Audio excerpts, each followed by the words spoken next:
Hey guys, in this video, we're going to take a look at how you can turn on or turn off music Dolby Atmos to play great sound on your iPhone 12 or iPhone 12 Pro. So first, let's go back to your home screen by swiping up at the bottom of the screen. On the home screen, you want to tap on Settings. And in Settings, we're going to go down and tap on Music. So in the music setting page, go down to the audio section and tap on Dolby Atmos. By default, it is set to automatic. Now you can choose always on or off. Now I said that not supported on all speakers. Supported songs will now play in Dolby Atmos instead of stereo versions.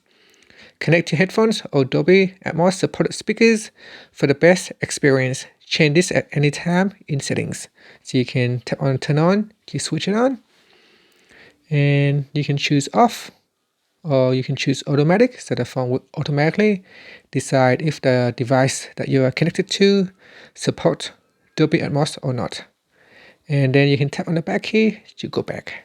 And finally, you can swipe up to go back to your home screen. Thank you for watching this video. Please subscribe to my channel for more videos.